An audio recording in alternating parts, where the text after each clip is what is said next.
Bueno, y entonces vamos a empezar con la introducción rápidamente que hemos hecho de todos los protocolos, que es la misma introducción del de ayer y insisto en que hemos decidido hacerla en cada protocolo, pues porque no siempre se conectan las mismas personas y porque queremos extender o dar claridad como al rol que tenemos como orientadores. Entonces vamos a empezar por hacer algunas claridades frente a nuestro rol como orientadores. Entonces, si bien es cierto, nuestro perfil está abierto a un psicopedagogo, un trabajador social o un psicólogo Terapeuta ocupacional. o un terapeuta ocupacional, digamos que nosotros desde este rol no ejercemos nuestra profesión en sí mismo, sino estamos en el rol de orientador escolar, por lo cual, pese a que seamos psicólogas o tengamos alguna otra profesión, pues no hacemos terapia ni generamos diagnóstico a los estudiantes.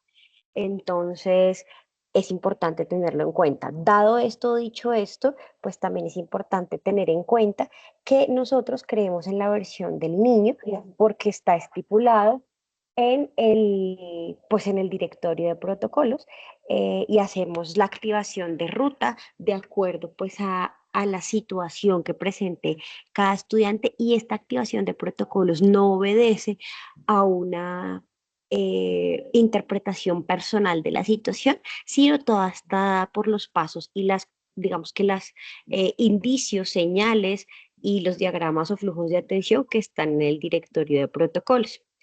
Del mismo modo, las entidades que actúan en base a algún reporte hecho desde el colegio tienen una actuación diferente, ajena y completamente independiente al colegio, es decir, lo que dice BF, Comisaría de Familia, Secretaría de Salud o Policía haga con ese caso, pues ya depende como de su reglamento interno y de lo que ellos perciban del caso. De esta forma, ayer yo les ponía el ejemplo, a veces llamamos a Policía de Infancia y Adolescencia y resulta que llega la policía del cuadrante y pues bueno, eso se sale de nuestras manos. Lo mismo que pasa cuando esperamos una ambulancia para salud mental y llega una ambulancia para otro tipo de emergencias. Digamos que ese tipo de situaciones salen de nuestras manos, lo mismo que el defensor de familia en ICBF que reciba el caso o en comisaría de familia. Del mismo modo, es importante tener en cuenta que nosotros no indagamos en situaciones de tiempo, modo, lugar, porque tampoco ponemos, reprochamos, ni minimizamos, ni juzgamos, ni entramos a ver si lo que nos está diciendo el niño es cierto o no, porque no es nuestro rol, creemos en la versión del niño y por eso se envía digamos, a las entidades correspondientes con una autoridad administrativa o judicial competente que permita pues establecer los hechos. También de este directorio de protocolos es importante tener en cuenta, como lo explicábamos ayer en la introducción, que se deriva de la ley 1620 y pues la ley 1620, que es la ley de convivencia escolar, también crea lo que se conoce como el sistema de alertas, que no es un sistema de alerta en sí mismo, sino una plataforma de registro y uso de la información, ¿no? Entonces nos hemos percatado, como lo hemos recalcado en todos los encuentros, que la palabra alerta genera ruido, alerta, alarma, pero pues es una plataforma de registro que permite llevar a la Secretaría de Salud y a todos los entes que se encargan de generar políticas públicas, estadísticas sobre los casos de abuso, de violencia, de matoneo escolar para generar políticas públicas y aumentar no solo recursos económicos, sino recursos en talento humano, en estrategias que permitan minimizar pues esa problemática, ¿vale? Esta es la introducción como un poquito resumida porque creo que las personas que están en este momento nos acompañaron el día de ayer. El día de hoy nos compete el protocolo, un protocolo que da mucho de qué hablar y es el protocolo de atención para las situaciones de presunta agresión y acoso escolar. Y digo que da mucho de qué hablar porque escuchamos, no solo en nuestro colegio, sino en varios colegios, es que mi hijo es víctima de bullying o siempre le han hecho bullying. Y bueno, y entonces creo que es importante empezar a hacernos cargo de lo que decimos y del trasfondo de las afirmaciones que estamos usando. Toca tomarlo a la ligera. Sí. No, no es un término para tomarlo a la ligera, o sea, la etiqueta de acoso escolar o de bullying, ahorita lo vamos a ver, pues implica ciertas circunstancias, ciertos modos para poder catalogarlo de esa forma. Entonces, los papás han Usado. sobreutilizado ese término para referirse pues a ciertas acciones que pueden pasar con sus hijos. Entonces, poner mucha atención ahorita a cuál es esa definición de acoso escolar. Bueno, para las personas que me están siguiendo con el documento físico, que lo descargaron desde el inicio, este protocolo está ubicado en la página 259 del directorio de protocolos. Recordemos entonces que todo es de libre acceso, se puede googlear y les queda descargado el documento en su última versión y se descarga automática en PDF. Entonces, como hemos visto en los otros protocolos, pues este protocolo también inicia con unas definiciones que en el resto de protocolos no hemos usado de forma tan textual. Sin embargo, al, al ser este protocolo como el usado tan o se usa se verbaliza tan fácilmente que es bullying y que no, pues entonces queremos aquí sí utilizar como esas definiciones de manera textual. Entonces aquí nos inician con esta definición de agresión escolar, que es toda acción realizada por uno o varios chicos de la comunidad educativa, o bueno, en comunidad educativa también entran otros actores de la comunidad educativa, que busca afectar negativamente a otras personas de esa comunidad y de las cuales una es un estudiante. Es decir, la agresión que se da entre padres de familia no es una agresión escolar, porque para que sea catalogada agresión escolar debe haber un estudiante inmiscuido en esa presunta agresión, ¿vale? Y hay varios tipos de agresiones. Entonces aquí nos definen la agresión física, que es la finalidad de esa acción, sea causar daño al cuerpo, a la salud. Y entonces allí hablamos de puñetazos, patadas, empujones, cachetadas, mordiscos, rasguños, pellizcos, jalones de pelo y todo lo que a ustedes se les pueda venir a la cabeza en este momento como agresión física.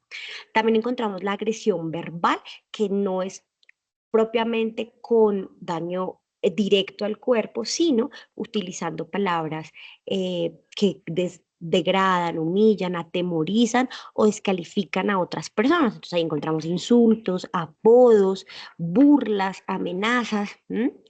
También tenemos la agresión gestual, que, como su nombre lo indica, busca con los gestos humillar, atemorizar o descalificar. Entonces, la torcida de ojos, las niñas utilizan algo que es Bueno, mover el ahí cabello, ¿no? Entonces, yo muevo el cabello y la miro mal, eso es muy gestual. También está la agresión relacional, que esta ya tiene que ver con el otro, de cómo yo lo excluyo de algunos grupos, lo aíslo deliberadamente, pero también cómo yo difundo rumores o secretos que dañen la imagen y que haga, por ejemplo, que nadie le quiera hablar. ¿No? Eso es una agresión de tipo relacional.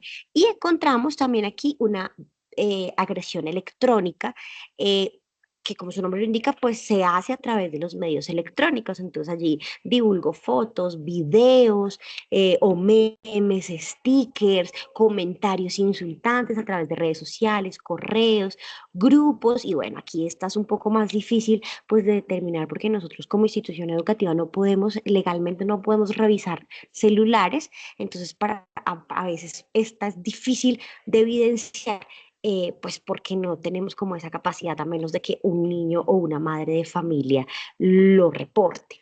¿Vale? Y entonces otro concepto diferente, si ustedes se dan cuenta, entonces estamos en agresión escolar, pero otro concepto diferente es el acoso escolar o bullying. Y entonces aquí sí hablamos de una conducta negativa intencional.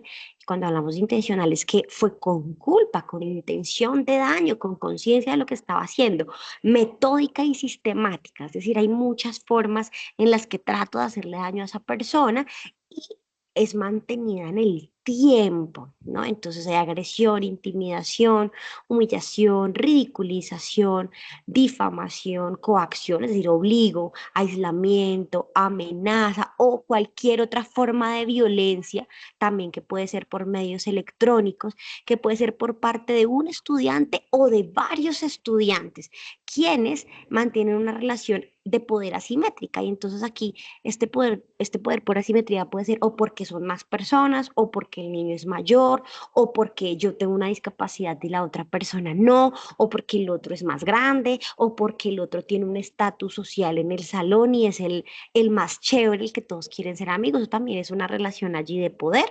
Y entonces estas conductas se presentan a lo largo de un tiempo determinado. Fíjense que en la agresión escolar no hablábamos de una condición de tiempo. En cambio, en el acoso escolar sí hablamos de una condición de tiempo y hablamos de que pueden haber otras personas involucradas y varias formas de agresión, ¿cierto? Y bueno, allí también en esta definición nos incluye que también puede ser por parte de docentes contra estudiantes o estudiantes contra docentes, ¿cierto? Y pues este ya acoso escolar o bullying pues tiene unas consecuencias emocionales en la persona que es víctima y en el ambiente.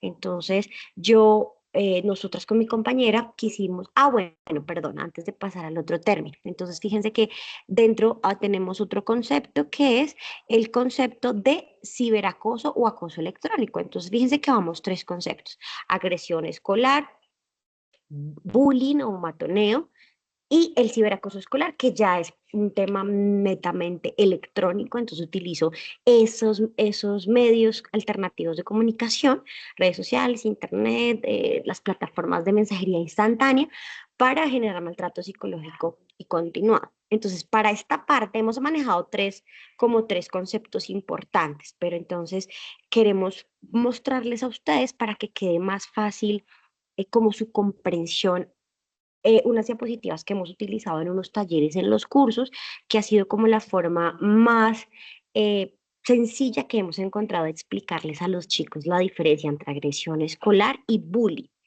Entonces empezamos por esta que nos pone como en contexto de lo que es una broma divertida y una broma pesada. Entonces cuando hablamos de la interacción social como tal, hablamos que a veces es normal en esa interacción, pues hacernos bromas, pues porque eso permite como vencer la timidez, romper el hielo, fortalecer la amistad. Pero entonces en las bromas divertidas, ninguno de las personas involucradas en esa broma se siente mal, ¿vale? Y por eso es una broma divertida. Esta broma deja de ser divertida, es una broma pesada cuando es cruel e incómoda y hace sentir mal a una persona. Cuando hemos hecho estos talleres en los salones, hemos hecho énfasis en que hay bromas que para mí pueden ser divertidas, pero si la otra persona se siente mal, aunque para mí sea divertida, esa broma se vuelve pesada porque uno de los involucrados tiene una emoción negativa respecto a esa situación. Entonces, claro, las bromas graciosas y divertidas no generan emociones negativas, pero las bromas pesadas sí generan emociones negativas y ahí está la diferencia. Y entonces acá, papitos, los invitamos a reflexionar sobre algo, y es que a veces, y también se lo decimos a los chicos, a veces entre los mismos grupos de amiguitos se molestan.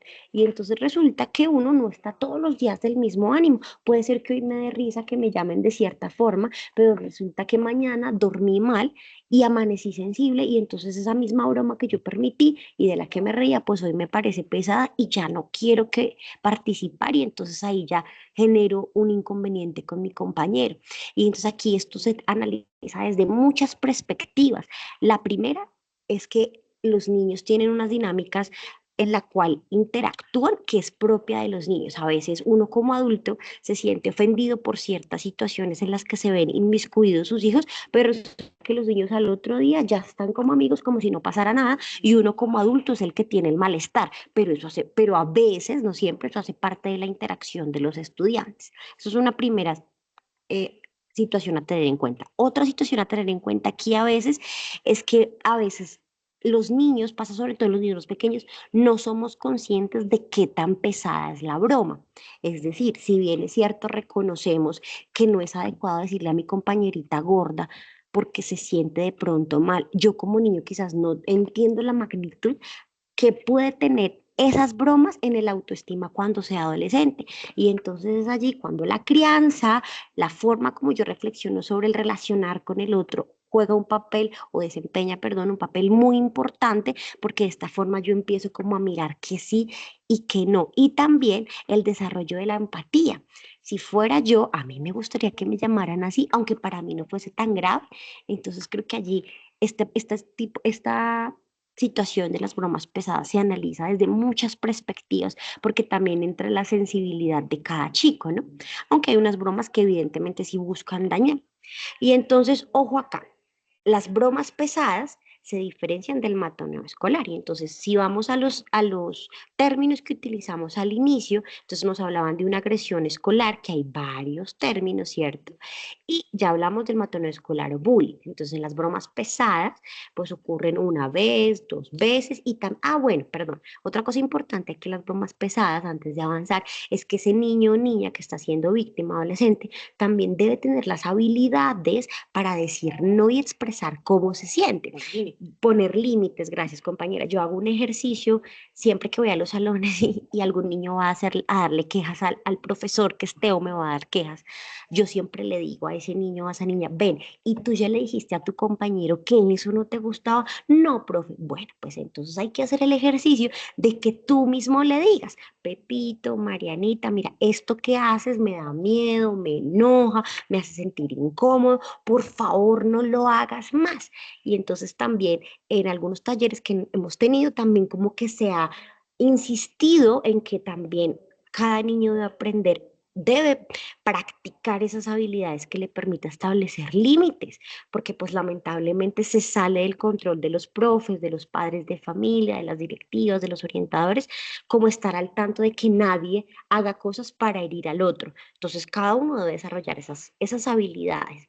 Entonces, las bromas pesadas y el matoneo escolar, ojo con el término, entonces ya es un abuso, como lo decíamos al principio, intencional, repetitivo y sistemático.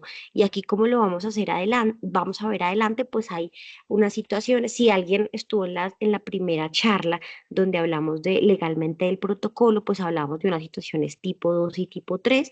En las situaciones tipo 3 ya hay un presunto delito y eso implica otra connotación y otra ruta diferente. Y en las tipo 2 pues está el matoneo escolar sin que esto sea un delito. Y ojo acá, porque entonces en el matoneo escolar, pese a que en el protocolo no está, los estudios recientes al respecto hablan de que participan varios actores de esa comunidad educativa, el agresor, la víctima y la audiencia. Entonces yo siempre les mostramos esta imagen a los chicos.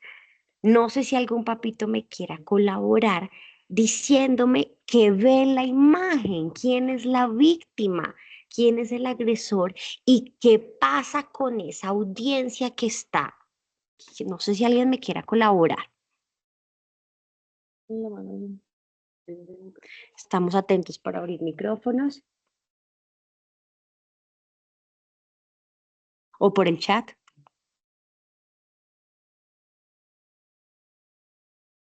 Bueno, está bien. Entonces, nuestra presunta víctima, pues es el pollito, ¿no? Que está teniendo agresión social, porque pues lo están ridiculizando frente a otras personas. El pollito, sí, al parecer hay pues burlas, hay también físico porque tiene un helado en la cabeza, ¿cierto? El agresor aparentemente es el toro, ¿cierto? Pero entonces en los salones que hemos hecho el taller, yo siempre también les hago como la referencia, mire, el que está atacando es el toro, pero ¿qué pasa con los que están alrededor? Si nos damos cuenta, los demás están riendo, están tomando fotos, hay unos que se quedan callados y entonces en este contexto de matoneo escolar, el responsable está... La señora Adriana dice que el público lo está celebrando. Exacto, y hay otros que se quedan callados. Y entonces fíjense cómo, entonces, y se los pongo a los niños en estas palabras, es miren, si Pepito pone el apodo, pero resulta que los demás nos reímos del apodo, pues Pepito sigue poniendo el apodo porque todos se ríen y eso es reforzante para mí y pues la víctima se siente peor porque no solo uno, sino todos se ríen del apodo. Y entonces si yo cambio el panorama, todos venimos siendo responsables del bullying, no solo el que ejerce la agresión, sino también como salón, en este caso, ¿qué hacemos? Siempre hacemos énfasis en, mire, si algún compañerito le da miedo hablar, es tímido, ustedes busquen ayuda, infórmennos o no participen. No participen de la burla. Entonces, no sé si les queda claro la diferencia entre agresión escolar o broma pesada, es un poco un concepto equiparable, no tanto por lo que vimos al principio, y matoneo escolar. Por eso cuando alguien dice a mi hijo le hacen bullying, pues esto tiene una connotación diferente porque debe ser mantenido, sistemático, debe tener la intención de herir. Y entonces volvemos a lo mismo y es que a veces los chicos hacen cosas que uno dice, ¿cómo hizo eso? Pero miren, muy seguramente a veces también pasa en la impulsividad del juego, en las dinámicas y se terminan haciendo daño, pero sin la intención de dañar de esa forma. No sé si alguien tiene hasta aquí una pregunta.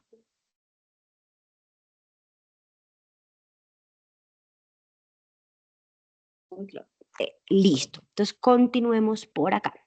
Entonces, vamos a poner estos ejemplos. También los chicos que han pasado por el taller han tenido los mismos ejemplos. Me regalaron unos zapatos divinos. Al vérmelos, una compañera me los pisó y me los dijo, feliz estreno. Bullying, no, es una broma pesada que le generó enojo. Y entonces aquí en este ejemplo, pues es importante que la niña le diga a su compañerita, oye, mira, no hagas eso que me molesta.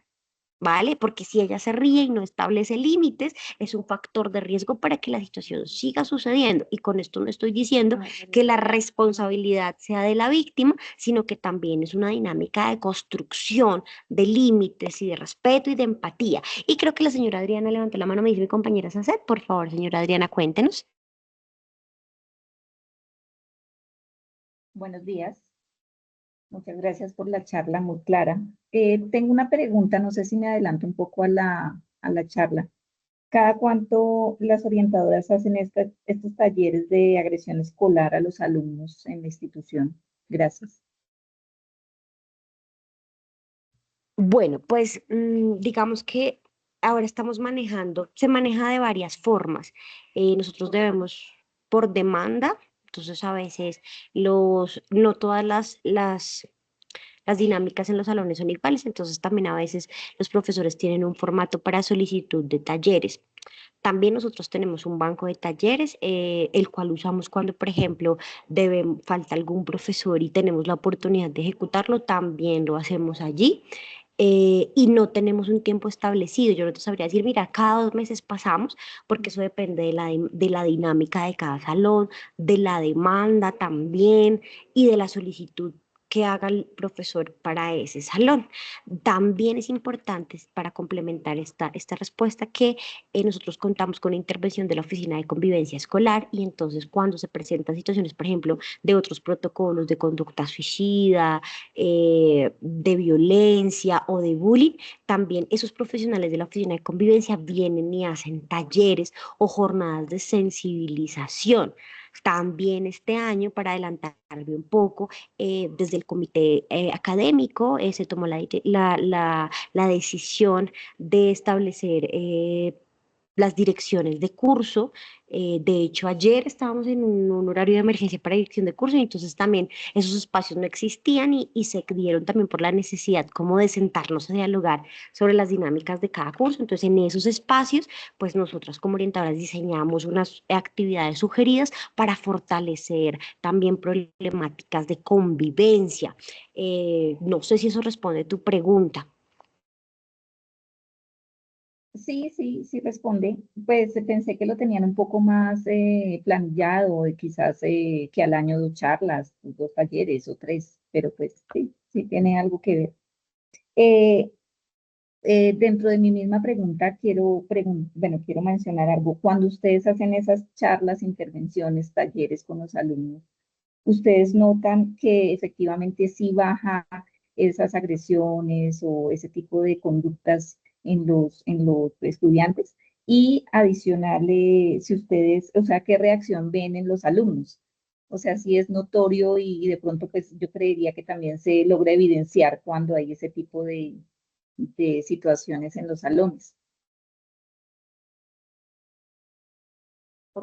Pues mira, Eso va también como por temporadas y también por las edades de los chicos. Yo te hablo por los cursos que yo tengo, ya mi compañera contestará, pues porque cambia también por las edades. Mira, a veces pasa que los talleres que se hacen, no solo de prevención o de promoción del buen trato, dan para que se reporten situaciones que no se conocían. Entonces, a veces me ha pasado que uno está en el taller y es que Pepito le lleva pegando con el zapato a Merencejita desde abril, no sé, desde el año pasado. ¿Y por qué no habían reportado? No, porque entonces a veces en esos talleres salen situaciones nuevas, que también pues yo procuro hacer eso. Este año de los que se han hecho, he procurado que esté la directora de grupo como para que ella tenga un panorama general del salón. Pero a veces salen situaciones nuevas. A veces pasa que los estudiantes aprovechan el espacio y generan espacios de reflexión, pero también a veces pasa que no. A veces pasa que el espacio también depende de la dinámica de cada salón. A veces, por ejemplo, me pasó el año pasado recuerdo mucho, un sexto en especial. Estábamos trabajando, hicimos un ejercicio de perdón y reconciliación con las maletas y no, mira, no se pudo terminar porque no lo permitieron. Entonces también creo que depende de las edades, depende también de la dinámica del salón. Se insiste de otras formas, pero creo que se sale de nuestras manos. Creo que medir si sirve para decrementar o no las agresiones es un poco difícil porque hay agresiones que no se informan y que siguen sucediendo, o de las que no conocemos que están allí presentes y que nadie reporta, salvo cuando pasa algo diferente. Cuando pasa algo grave, no te sabría decir si disminuyen o aumentan. Mira, es lo mismo que pasa este año, nos pasó, y estábamos haciendo un taller de prevención de abuso sexual infantil y en 2 salones durante el taller reportaron un caso.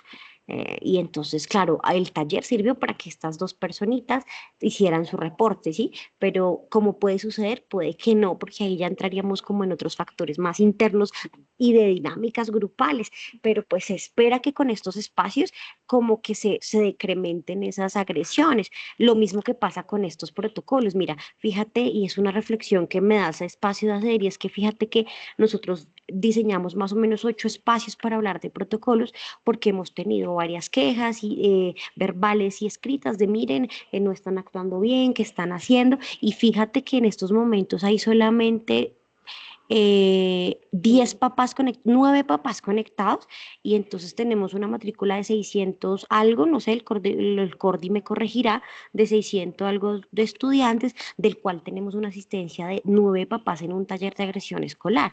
Entonces fíjate que hay también variables que se salen de nuestras manos, pero igual seguimos trabajando en eso y estamos atentos como a recibir sugerencias y también solicitudes puntuales de miren, nos hemos dado cuenta que hace falta fortalecer, poner límites. Entonces, bueno, tratamos de hacerlo. ¿Vale? De todas maneras, también las direcciones de grupo también se diseñan guías para los profes, porque somos 2 orientadoras y cada una tiene más o menos 12 cursos a cargo, por lo cual no podemos rotar por todos los cursos al tiempo en el día de dirección de grupo. Entonces, tratamos de optimizar tiempos. ¿Vale? No sé si eso responde la pregunta o si mi compañera quiere agregar algo más. No, pues aquí para dar un comentario frente a lo que escribieron en el chat, pues obviamente hay situaciones que se tienen que manejar dentro del aula, como en las primeras sesiones nosotros hablábamos de las situaciones tipo uno, tipo 2, tipo 3. Hay situaciones que dentro del aula el profesor pues tiene que asumir, tiene que pues darle solución y respuesta en ese momento. Ya pues cuando no se da solución, pues ya escalan al siguiente escalón, pues en todo el tema de la jerarquía, pues del proceso, del debido proceso. Sin embargo, pues obviamente nosotras a principio de año y también pues ya supongo que cuando volvamos de vacaciones, volveremos a hacer algunas capacitaciones con los profes, pues para el tema oportuno de la atención a este tipo de situaciones y a los demás, ¿no? Pues para que tengan presente la activación de los protocolos. Bueno, entonces vamos con el segundo ejemplo. Ya no quiero volver al colegio, hay un grupito que un día me hace zancadilla, otro día me ataca en los baños, otro día me ridiculiza, ya no puedo dormir tranquilo, son una pesadilla. Además, cada día se le suman otros que me atormentan. ¿Bullying? Sí, pues claro, evidentemente hay una clara y permanente intención de acosar a este niño verbal y físicamente, y él debe buscar ayuda. Ojo aquí con la ayuda, porque también a veces pasa que los niños, e incluso los adultos, no estamos acostumbrados a pedir ayuda y eso hace que hay situaciones que pasan desapercibidas y no debería ser así. Vamos con los otros dos ejemplos. Entonces, un día fui al baño, esas niñas me la tienen montada en redes, me excluyen de todo, me sacaron una foto con un celular y se la enviaron a mis compañeros. Todos se burlaron de mí, hubiera querido que me entregara a la tierra, salí llorando del salón y cuando me las encontré me dijeron, eso te pasa por fea. Entonces, bullying, sí, claramente, las niñas avergonzaron intencionalmente a otros, afectaron su imagen, su dignidad, hay humillación pública y maltrato verbal, fíjense que ya hay redes sociales ahí involucradas, entonces este sí es un caso de bullying. Vamos a ver el 4. Esta mañana casi me deja la ruta y tuve que correr para alcanzarlo. Varios compañeros me gritaron por la ventana, corra, corra, madrugue, los quería estrangular. ¿Bullying? No, no es bullying, aunque se burlaron del niño y se sintió mal, pues puede ser una broma pesada, una broma de mal gusto, ¿cierto? Listo. Entonces aquí terminamos la parte de conceptos. Ahora, digamos que el protocolo, como en los demás protocolos, nos da unas señales o indicios de que esa presunta agresión o acoso escolar o bullying está sucediendo. Entonces nos da indicios de quién es víctima y de quién ejerce la ofensa o el acoso. Para eso las vamos a revisar de forma literal en el protocolo. Los que me están siguiendo, estamos en la página 260. Señales de quién es víctima, pues tiene hematomas, heridas en el cuerpo, tiene una fuerza, tamaño, aspecto físico que se percibe como inferior, pérdida de apetito, sueño, estado permanente de alerta, como que me miran, me hablan mal de mí, cosas, sí, temor, vergüenza, irritabilidad, baja autoestima, que se sienta culpable, por ejemplo, de no tener amigos, entonces es mi culpa, o debo ser tonto, ¿no? Como estas afirmaciones, depresión, dificultad para ser amigos o hablar en público, a veces eso se normaliza mucho, ¿no? Es que, no, es que a ella le gusta estar sola. No, bueno, algo pasa porque a esa edad la relación con pares es importante, algo pasa con ese niño o esa niña que prefiere estar solo. Rigidez, aislamiento, tendencia a bajo desempeño escolar o a que no quiere ir al colegio, por ejemplo, desconfianza, miedo, ansiedad ante esas situaciones que requieran socialización, retraimiento social, es decir, me alejo o desmotivación constante. Y también aquí hay unos indicios acerca de quién ejerce la violencia. Entonces, puede ser una persona agresiva, pero puede que no. Miren que ha pasado también en estos talleres, en los cursos, que los niños que usted menos piensa que ponen apodos. Y aparentemente no es un niño agresivo, pero allá en su dinámica con los compañeritos intimida. Y entonces no siempre los agresivos son los que ejercen bullying o ejercen agresión, también hay otros perfiles allí, pero también está participación en actividades impropias de la edad, como vandalismo, nos ponen aquí el ejemplo, robo de comida, objeto, dineros, conductas disruptivas consigo mismo, con los niños más pequeños o con los animales, obligación a trabajo excesivo o cuando asumo roles en mi casa que no son de mi edad, cuido a mis hermanitos, casi que soy otro papá, otra mamá, claro, eso me da un rol de poder para el cual no tengo la madurez cognitiva de ejercer, ¿no? Consumo de sustancias, intimidar a otros a través de la percepción de superioridad en fuerza y tamaño físico, el no tolerar que otras personas piensen diferente que yo. Aunque eso es normal en la adolescencia, pero ya uno empieza a mirar qué tanto tolera la crítica y qué tanto tolera el no, ¿no? Que someta o discrimine a otros, que se exalte muy fácilmente, que sea impulsivo, poco empático, que tenga una predisposición allí como en acatar la regla, que se frustre constantemente. Miren, esto pasa mucho con los chiquitines y yo siempre que hablo con los papitos les hago énfasis en que, claro, si mi hijo en mi casa no tiene normas, no tiene límites, toma lo que quiere cuando lo desea porque es él o le ceden fácilmente, pues llega al colegio y sucede lo mismo en el colegio. Yo tomo lo que quiero porque soy yo y no tengo empatía con el otro, ¿no? Tendencia al miedo, necesidad de ser vistas como personas poderosas y agresivas. Bueno, y entonces acá ya entramos en el protocolo. Si alcanzan a ver, el protocolo es extenso, por lo cual lo dividimos en dos imágenes. Ojalá no se pierdan acá. Entonces, recordemos cómo hemos analizado los otros diagramas de flujo. Lo amarillo son las entradas, por donde se puede dar el caso.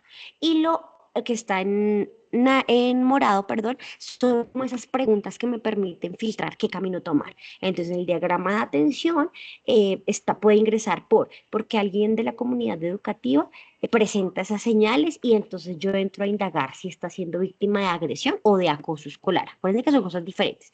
También puede ingresar porque alguien reporta esa situación, un tercero la reporta. O la tercera forma de ingreso es que se detecte en la llamada flagrancia esa agresión o ese acoso escolar, ¿no? Y entonces las tres partes de entrada tienen situaciones o manejos diferentes. Si es en flagrancia y es grave, pues de una vez se solicita apoyo del 123 como está ahí o del cuadrante de la policía en caso de que presente lesiones físicas o emocionales graves. Fíjense que acá el primer paso a esta, si lo ven a mano derecha, es activar el 123 y no llamar a papás, porque aquí en este caso, como pasaba en el protocolo de ayer, era importante primero preservar la vida y la integridad de ese niño, cosa diferente que pasa en las otras dos entradas. Entonces, en las otras dos entradas, la primera pregunta allí moradita dice, se trata de una situación tipo uno.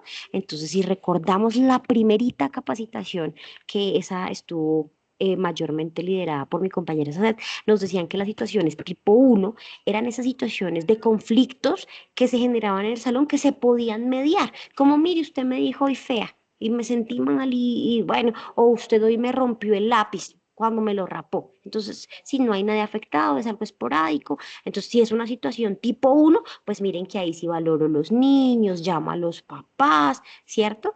Porque no está en riesgo la vida de la persona.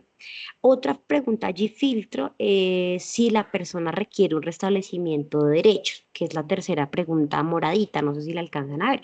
Y entonces el restablecimiento de derechos hace referencia como así hay un, valga la redundancia, un derecho vulnerado, el derecho a la integridad, el derecho a la sexualidad, el derecho a un desarrollo libre, el derecho a vivir una vida sin discriminación. Entonces eso se toma. Si se identifica, por ejemplo, también si se identifica pues dentro de estas averiguaciones o lo que uno habla con el chico, pues que en la casa están pasando ciertas vulneraciones, Ujú. entonces uno también tiene que activar el protocolo correspondiente de la información que uno tenga en ese momento, de lo que le esté diciendo el niño, tanto del que es víctima como del que provocó la situación.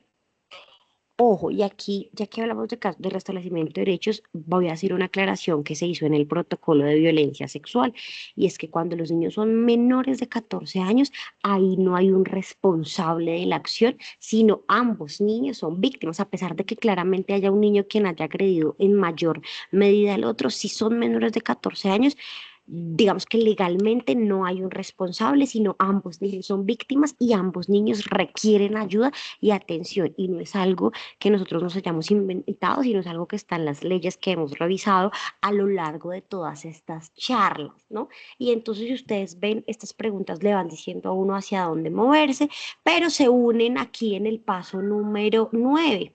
Y entonces, que básicamente es elaborar el reporte, comité de convivencia escolar y reportar en el sistema de alertas, es decir, las tres entradas las tengo que subir al sistema de alertas, que ya hemos dicho que es una plataforma de registro. Y entonces fíjense que aquí la segunda parte se complica un poquitico el diagrama porque nos tienen 5 preguntas para desglosar el protocolo diferente. Primero, si el presunto agresor es un funcionario del colegio, pues el protocolo es diferente, que sería, las estoy leyendo de derecha a izquierda. Entonces ahí las acciones son diferentes, ¿no? La otra, que es la segunda, es el presunto agresor es mayor o menor de 14 años. Entonces, si es mayor de 14 años y menor de 18, sigue siendo menor de edad. Y entonces aquí pasaría el protocolo de atención de responsabilidad penal adolescente, que ya lo revisamos, ¿vale? Si el presunto agresor es menor de 14 años, que sería el tercer filtro allá, el tercer moradito, pues ahí ya no es sistema penal de responsabilidad de adolescentes, sino ahí ya es ICBF, porque ICBF en Colombia es la entidad encargada de restablecer derechos. Alguien diría, miren, y aquí entra nuestro rol ahí a jugar en un papel incómodo, y es que un papá diría, pero ¿cómo así? Me lo ultrajan, digámoslo de esa forma, y tras del hecho me reportan a ICBF. Y entonces ahí entonces entra uno a medar y dice, mire, papito, mamita, no es algo que yo quiera hacer, porque sé que a veces el pasar por ICBF considerado como algo negativo, pero es algo que está en el protocolo porque ICBF debe implementar acciones para reparar a ese niño, entonces debe garantizar la atención a salud, garantizar que ese niño no tenga otros factores adicionales que le permitan ser víctima. Y entonces está allí en el protocolo, insisto, no es algo que como orientador tengamos la intención personal de hacerlo. ¿Listo? Entonces, acuérdense, si es agresor si el agresor es funcionario, tenemos una ruta, si el agresor es mayor de 14 y menor de 18, otra, si es menor de 14, otra, y ojo acá, que vienen los últimos filtros moraditos. Las situaciones tipo 3, que eso lo vimos en el primero, son las situaciones en las que presuntamente hay comisión de un delito. Y entonces acuérdense que hay unas características para que sea un delito y ahí sí se debe llamar a policía de infancia y adolescencia. Y nuestro último filtro es saber si esa agresión o ese bullying lleva a una violencia sexual, porque ahí ya nos dice, mira, activa el protocolo de violencia sexual, que ese protocolo ya lo vimos antes de salir a receso de Semana Santa. Y entonces creo que el protocolo, esto nos ha permitido darnos cuenta que el protocolo es muy específico en las acciones que se deben hacer dependiendo de, y este protocolo también me permite hacer la misma reflexión que hacía en el protocolo de violencia sexual y de conductas sexualizadas, y es que a veces como papás, en nuestro amor infinito y en nuestra afectación emocional por ver a nuestros hijos con ciertos síntomas emocionales, nos olvidamos de que el otro que es agresor también es un niño y también tiene unos derechos y también tiene una historia de vida que como institución educativa debemos permanecer objetivos y no tomar partido. Siempre lo he dicho, los que han estado conmigo en atenciones, yo le creo a todos y a ninguno, porque ¿cómo hace uno para tomar partida de una situación grave, no? Porque cada uno cuenta su versión. ¿Listo? ¿Preguntas hasta acá? No, todo muy claro.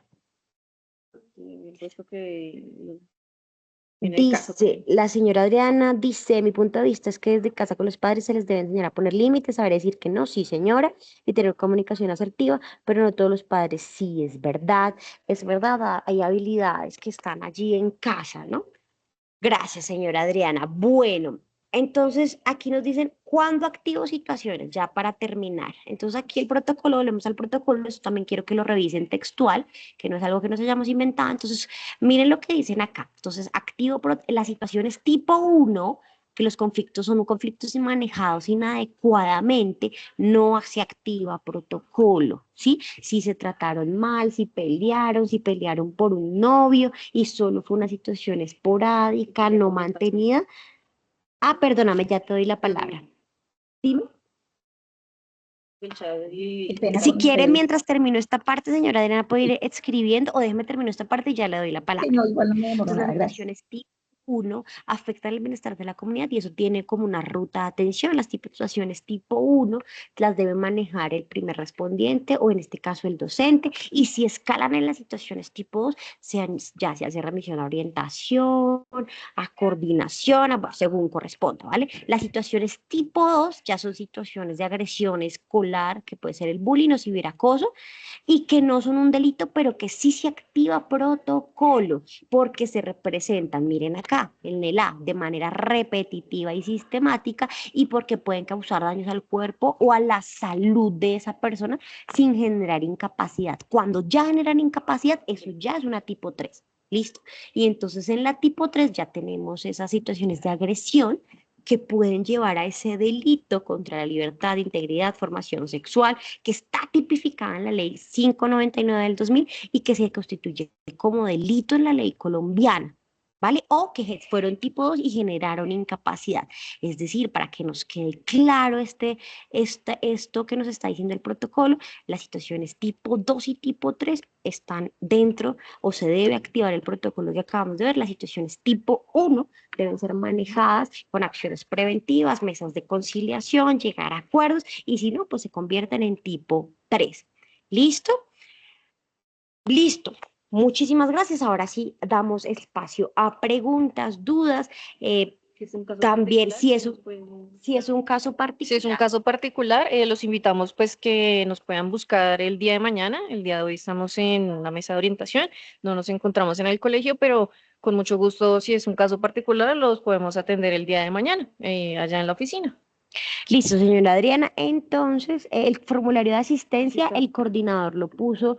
No sé, Cordy, si lo puedes, ya lo volvemos a reenviar. Si alguien tiene, por favor, alguna pregunta, puede, por favor, levantar la mano para abrir el micrófono. La señora Adriana creo que tiene una pregunta.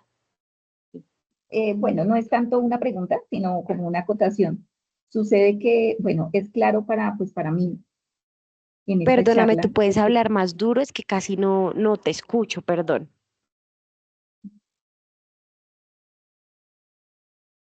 ¿Ya me escucha? ¿Ya me escucha? No, espérame a ver, activamos el otro audio desde acá. Dime, porfa.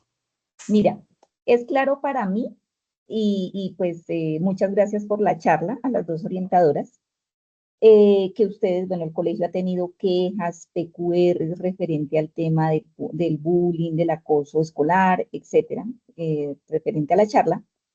Y pues a otros temas, pero sucede, por lo menos yo les voy a ser muy personalmente sincera, ustedes manifestaban que, bueno, los padres no se conectaban, hay solo 13 personas acá. ¿Qué sucede? Yo antes de conectarme, me conecté 2 veces y no logré conectarme, me tocó escribirle a la representante de grupo. Ella pues siempre se ha conectado, pero ahorita me acaba de escribir y me dijo, no pude entrar, el link está fallando. Entonces no sé si sea un problema de red, de internet, porque pues ella tuvo toda la intención y también acá dentro de los comentarios había otra mamita que también dijo que fue muy difícil acceder a la conexión, que casi no se puede conectar, que había entrado hasta incluso tarde. Pues quizás hablo un poco en vocería a los papitos que pues siempre tienen la intención, como en mi caso, y pues desafortunadamente a veces el link no sé si es por el PDF cuando lo copian o no sé cómo más se pueda como extender la información como para que o esperar un poco más, o no sé, pues eso era. Muchas gracias a las dos. Muy clara Tan bonita. la charla. Muchas Que gracias. tengan un Pues buen no, día. mira que tan bonita, mira, mira que se mandó en PDF, pero también se mandó en link aparte. Mi compañera, que era la que estaba aquí como admitiendo en sala, me dice que si hubo una persona hoy que no pudo ingresar porque le daba a admitir y como que no permitía admitir. Pero fíjate que igual siempre hemos estado pendientes del chat, de todos los días se recuerda, y fíjate que aun cuando se conectaran las otras dos personas, igual los asistentes son bajos. De todas maneras, nosotros creamos un canal de YouTube. Y entonces, como estas reuniones están siendo grabadas, la idea es subir todos los protocolos que hemos visto a ese canal de YouTube como para poder que los papitos tengan acceso a esa información en el momento que deseen y pues también que tengan el tiempo de hacerlo porque sabemos también que conectarse hasta ahora es difícil. También nosotros tomamos la decisión de hacer los encuentros a esta hora porque hemos, por ejemplo, mira, yo tuve taller el lunes y estuve citados 6 cursos y de esos 6 cursos me fueron 25 papás. Tuvimos el taller de repitentes con compromisos, que eran más o menos 300 estudiantes y asistieron más o menos 80 papás.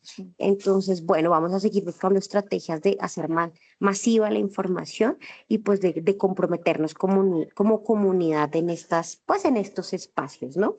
No sé si alguien más tenga alguna pregunta, comentario, duda, inquietud.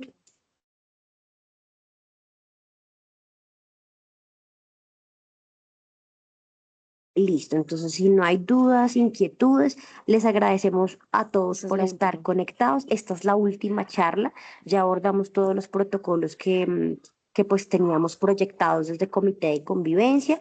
Quedamos igual atentas como orientadoras frente a cualquier situación que se pueda abordar, siempre siguiendo pues el conducto regular y en los términos pues del respeto. Muchas gracias por su asistencia, que tengan un bonito día y estamos pendientes pues de socializar el canal de YouTube para que todos tengan acceso a la información y se pueda rotar por los grupos. Que tengan una muy feliz tarde.